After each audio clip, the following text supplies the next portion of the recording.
الله الله أغثنا يا رسول.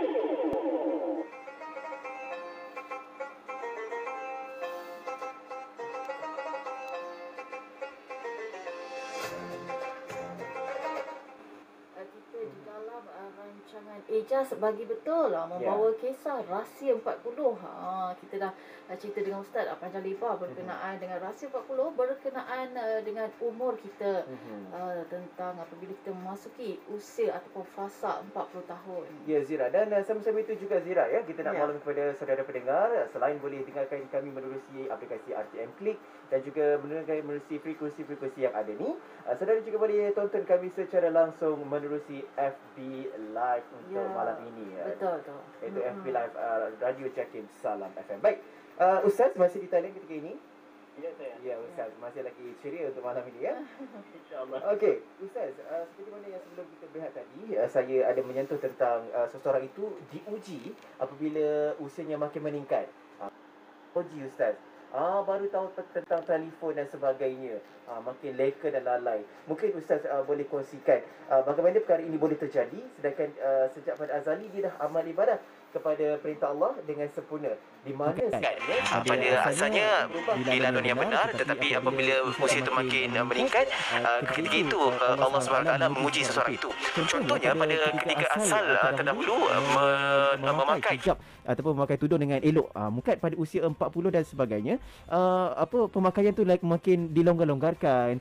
Mungkin ialah seseorang itu diuji ataupun dalam masa yang sama juga, bila dah meningkat umur 40 ni baru tahu tentang teknologi Ustaz. Baru tahu tentang telefon dan sebagainya. Makin leka dan lalai. Mungkin Ustaz boleh kongsikan bagaimana perkara ini boleh terjadi sedangkan sejak pada azali dia dah amal ibadah kepada perintah Allah dengan sempurna. Di mana silapnya sehingga seseorang itu berubah menjadi begitu. Boleh Ustaz terangkan?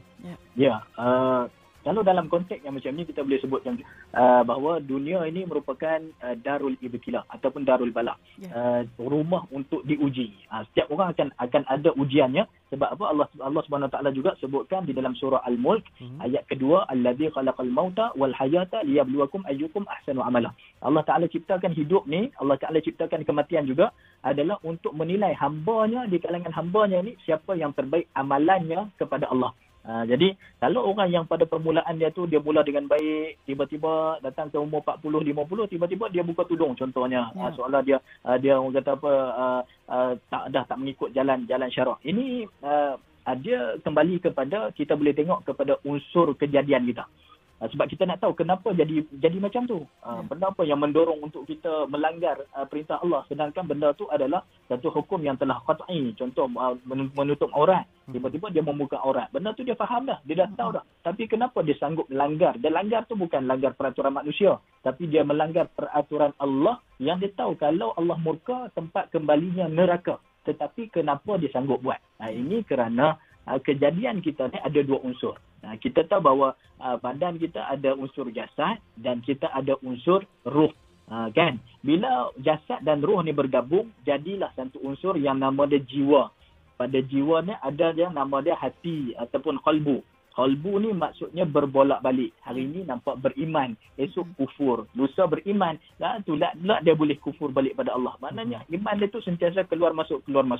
Jadi bagaimana kita nak memperkuatkan jiwa kita ni, kita kena tahu bahawa di samping Allah Ta'ala jadikan kita ni dengan unsur jiwa, roh, jasad, tapi musuh kita adalah antaranya yang jahat pada kita nafsul lawamah. Kita disediakan musuh kita yang namanya nafsu, yang sentiasa membisik kita supaya buatlah benda yang kamu suka. Tak kisahlah kalau agama larang, asalkan kamu suka, nampak up to date, silakan buat. Itu dorongan nafsu. Kemudiannya setiap orang kita ni ada yang namanya qarin. Qarin ni jin yang serupa dengan kita tetapi membisikkan kepada kita kejahatan. Ada. Bahkan sahabat tanya kepada Nabi, ya Rasulullah, adakah kamu pun ada pendua ataupun ada qarin? Nabi kata, ya, aku pun ada qarin. Namun qarin aku ni telah pun diislamkan Allah. Satu-satunya qarin yang baik adalah qarin Rasul sallallahu alaihi wasallam. Dia tak boleh nak membisikkan kejahatan kepada Nabi, tapi dia boleh bisikkan kejahatan kepada selain pada Nabi, termasuk kita semua ni lah. Dan di samping itu kita ada musuh yang nama dia syaitan. Musuh kita yang tak nampak tapi nyata. Innahu lakum aduwwum mubin. Sesungguhnya syaitan itu bagi kamu adalah musuh kamu yang sangat nyata. Macam COVID lah katakan. Kan? Dia satu musuh kita. Kita berperang dengan musuh yang tak nyata. Matilah kita. Tak nampak begitu dengan syaitan. Tapi kita tak takut dengan syaitan. Kita tahu ada syaitan. Itu langkah bisikan syaitan. Tapi kita tak kisah pun. Sebab kita tak rasa kematian bila yang menakutkan. Kan? Kita rasa sedap dengan apa bisikan syaitan yang kita buat tu. Tapi sebenarnya bahaya kalau kita ikut bisikan syaitan dan tak sempat bertaubat. Balasannya adalah kemurkaan Allah dan neraka Allah Subhanahu Wa Taala. Inilah antara musuh-musuh kita, syaitan, nafsu kita, jin qarin kita yang kita kena tahu. Dan Allah Taala sebutkan juga dalam surah wasyamsi wadduhaha. Syamsu, surah Syamsu ada pada ayat Allah kata aku ilhamkan kepada manusia ni membuat baik dan buat jahat. Fa alhamaha fujuraha wa taqwaha. So dia boleh pilih. Qad aflaha man zakkaha, maka beruntunglah orang yang menyucikan jiwanya. Wa qad khaba man dasaha, maka rugilah orang yang mengkotori jiwa dia. Jadi bagaimana kita nak mengelakkan diri kita ni tiba-tiba kita berada dalam dasar yang benar kemudian kita tersasar. Bagaimana? Mana kena yang pertamanya kita kena ada ilmu. Ilmu untuk menguatkan iman. Ilmu tu penting, sangat penting. Ilmu kenal Allah, yakin pada Allah, lepas ilmu berkaitan dengan syariat dan ilmu berkaitan dengan akhlak. Gabungan ketiga ilmu ni akan membentuk peribadi kita yang baik, iman kita yang kukuh insya-Allah. Yang keduanya, kita kena buat amalan tazkiyatun nafsi. Maksudnya penyucian jiwa. Kita kena ada ilmu untuk sucikan jiwa kita. Sebab kita sentiasa kena bagi tazkirah. Macam pada malam ni kan, kita buat sesi ijaz bagi betul pada pendengar yang mendengar. Dia akan bermuhasabah dengan apa yang kita perkatakan ini untuk menyucikan jiwa. Antara ulama menyebutkan cara menyucikan jiwa yang terbaik adalah ziarahlah kubur. Itu ziarahlah kubur. Dekatkan diri kita dengan kubur. Sebab kita tak payah baca Quran, kita tak payah zikir apa pun. Just kita pergi kubur, kita tengok je kubur itu dan mampu untuk meruntunkan jiwa kita, memberikan keinsafan. Sebabnya Nabi sentiasa pergi ziarah kubur. Dan ulama meletakkan waktu yang terbaik ziarah kubur adalah selepas waktu asar. Selepas waktu asar, pergi dan adab bila mana kita berziarah di sana adalah kita memberi salam kepada ahli kubur. Assalamualaikum ya ahlad diyaril mu'minina wa inna insyaallahu bikum lahiqun as'alullahu lana wa lakumul afiyah. Ini doa yang Nabi ajarkan salam ini. Kenapa kita kena bagi salam kepada mereka? Kerana mereka mendengar. Mereka ahli kubur barzakh sangat mendengar apa yang kita perkatakan, kita doakan dan dia memberikan ketenangan jiwa kepada kita, melembutkan hati kita. Anjuran para ulama juga, bawalah anak-anak kita berziarah kubur kerana mampu untuk melembutkan hati anak-anak kita. Cuma dengan ziarah kubur. Di situ dia timbulkan tazkiyatun nafsi. Kemudian kuatkan dengan zikir, baca Quran dan amalan. Gabungan ini, ilmu, zikir, tazkiyatun nafsi, ini kekuatan untuk kita defend diri kita, kalbu kita daripada berubah menjadi orang yang dimurkai Allah Subhanahu Wa Taala. So musuh akan kalah. Musuh setan ni akan kalah dengan jiwa yang kuat. Itu. Maknanya lawat kubur bukan hari raya saja Ustaz. Bukan hari raya saja. Tapi kenapa dia pilih kenapa lepas waktu asar tu? Apakah kelebihannya? Tak boleh ke awal pagi tu Ustaz? Dah senja-senja ataupun petang macam tu baru nak pergi. Betul. Dia waktu yang terbaik dia kata tu. Tapi kita tak tahulah apa yang signifikan selepas waktu asar tu. Sebab mungkin di situ waktu yang bersunyi-sunyi. Kadang-kadang kita nak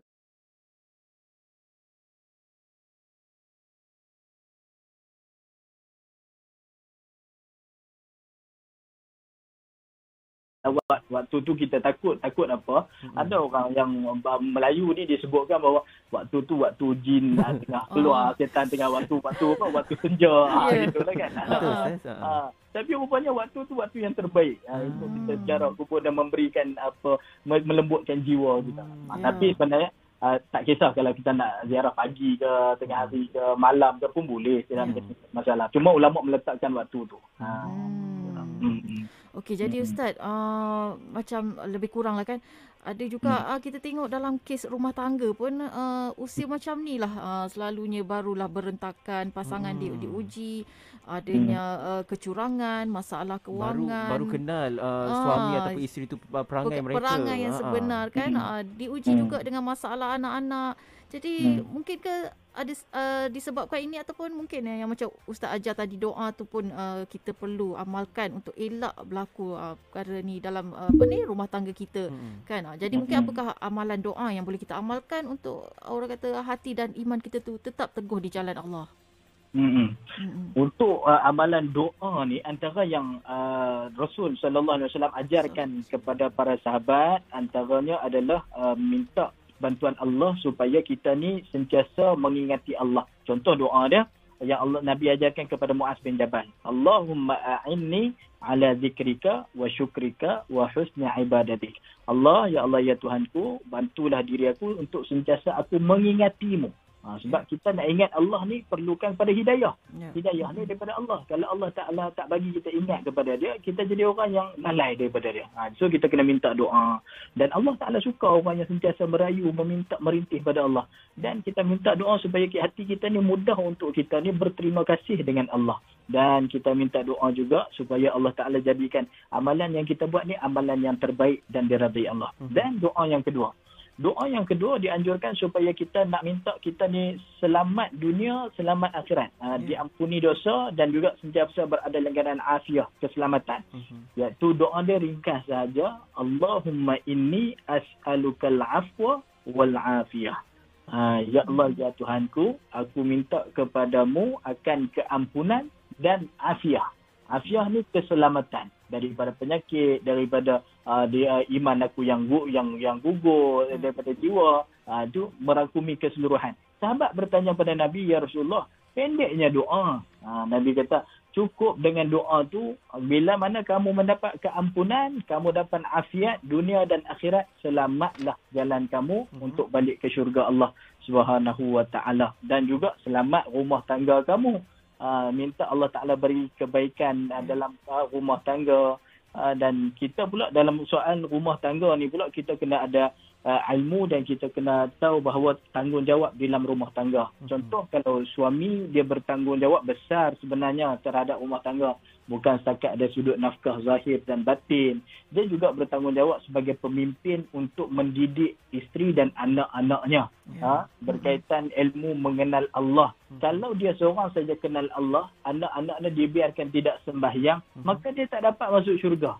Sebab apa? Ada hadis, nanti ni Allah Ta'ala akan panggil nama suami itu datang depan. Dihitungkan kita, pahala kita melayakkan diri kita masuk syurga. Tapi Allah Ta'ala panggil, siapa kenal lelaki ini, maka datanglah isteri kita. Aku kenal dia, ya Allah. Dia ni sekian macam ni. Maka dia ambil pahalanya dibagi kepada isteri. Kemudian anak pula datang. Dia ni tak pernah mengajar aku mengaji Quran, ya Allah. Tak pernah mengenalkan aku padamu, ya Allah. Pahala ayahnya bagi pada anaknya pula. Akhirnya ayah dia ke mana? Jadi tanggungjawab sebagai ketua keluarga sangatlah besar. Bukan takat nafkah, zahir dan batin. Tapi pendidikan kepada keluarga untuk mengenal Allah. Dan untuk menyelamatkan rumah tangga daripada berlaku kecelaruan, perceraian, baliklah pada Allah. Solatlah berjamaah dalam rumah tu. Bersama dengan anak. Itu kunci dia. Rata-rata saya bertugas sebagai nakib masjid, juga juru nikah, nikah cerai rujuk. Jadi pengalaman bila orang yang datang kepada saya mohon untuk di-counselling, antara nak bercerai adalah bila kita tanya bab solat, memang fail lah berkaitan dengan solat. Kebanyakan orang yang bercerai ini adalah di kalangan orang yang gagal untuk menyempurnakan solat sehariannya 5 waktu. Itu. Okay. Baik Ustaz, kita nak raikan juga saudara pendengar kita di Facebook Live. Ada yang memberikan komen, antaranya seperti Azizah Manja Putri katanya, terima kasih atas tajuk untuk hari ini, sangat-sangat tersentuh hati.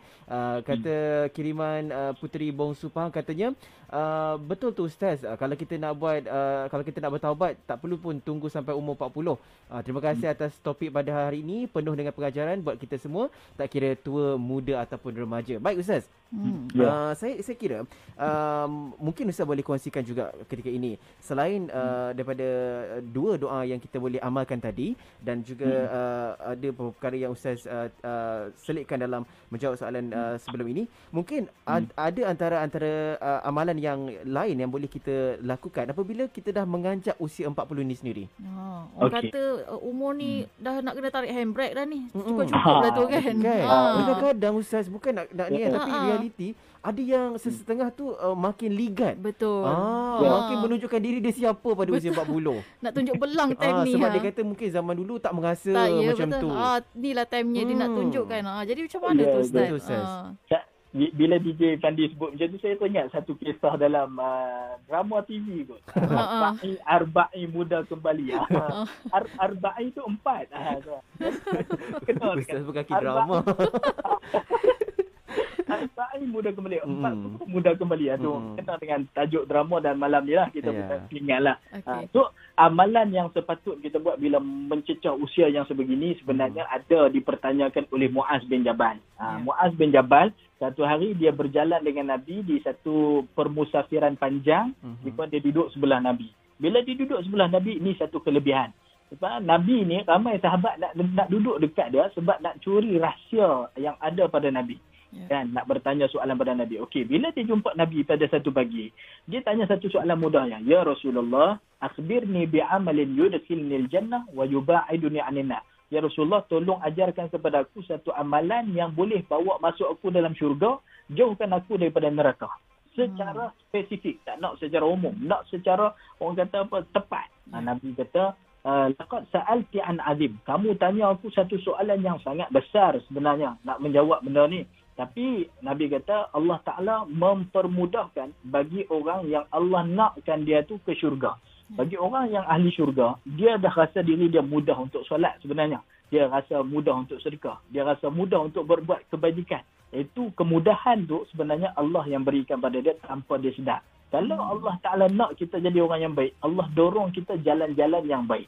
Fakihkan kita dalam bidang agama, mengenal Allah dan sebagainya, insya-Allah tabarakallah. Dan secara spesifik lagi, dia mengatakan ada angkanya nak ke syurga 5331. Ni. Ini satu nombor jalan nak ke syurga yang Nabi anjurkan kepada Muaz bin Jabal. Apa itu 5 yang pertama? 5 pertama ni rukun Islam mesti kita buat kelimanya. Pertama syahadah, 2 solat, 3 zakat, kemudian berpuasa, kemudian haji. 5 ni kita dah maklum, dah sedia maklum. Okey, 3 lagi untuk kita ketuk pintu syurga. 3 ni benda sunat. 3 ni benda sunat yang kita perlu buat. Yang pertama benda sunat kita perlu buat adalah sadaqatun tudfi'ul khati'ah. Ini sedekah. Memperbanyakkan sedekah. Sebab sedekah ni dia membantu memadamkan kesalahan-kesalahan yang lampau sebagaimana air yang dituang di atas api terpadam. Kata Nabi sallallahu alaihi wasallam. So sedekah. Kemudian saumul junnah, puasa sunat bagi banyak. Tadi puasa wajib, ini puasa sunat. Antara puasa ini adalah satu amalan yang terbaik.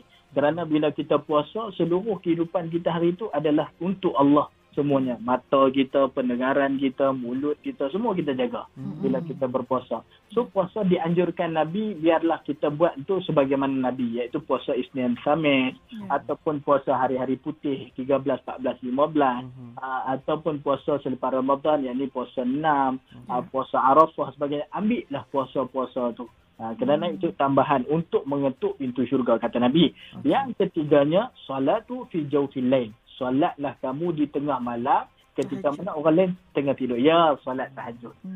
Solat tahajud. Jangan kita pulun nak buat solat tahajud ni 1000 rakaat. Contoh, memang tak terbuat lah.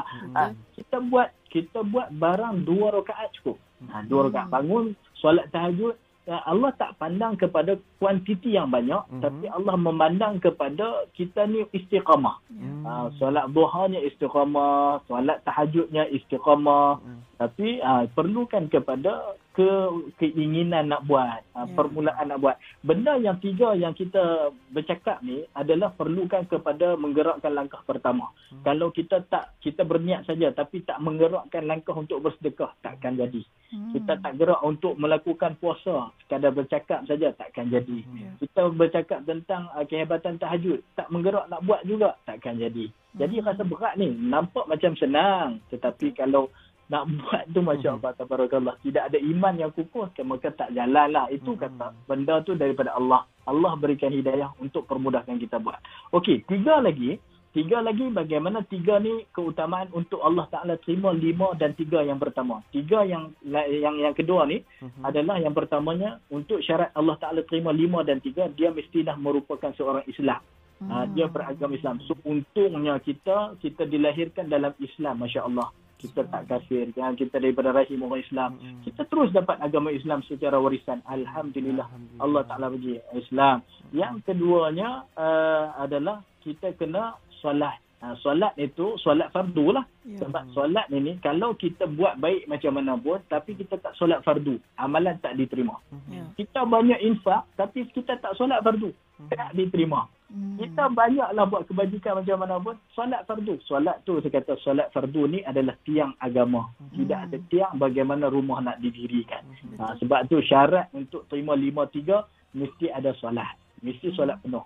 Dan yang ketiganya jihad. Jihad ni maksudnya apa? Berusaha sungguh-sungguh untuk kita buat 5 dan 3 awal tadi tu. Kalau kita tidak ada usaha, tak jalan pun 5 dan 3 tu. Jadi syarat untuk menerima 5-3 adalah 3 benda pengikat yang kedua ni. Dan yang terakhir sekali Nabi kata, tolong bila kamu dah kemas dah dengan amalan kamu, tolong jaga satu perkara. Satu saja. Muaz kata satu saja ya Rasulullah. Satu saja. Satu ini merosakkan seluruh amalan yang kamu pulun buat selama ni. Satu benda tu. Apa itu ya Rasulullah? Nabi kata kamu nak tahu? Bala ya Rasulullah, mesti nak tahu. Itu adalah Nabi mengeluarkan lidah Nabi tunjuk kepada dia.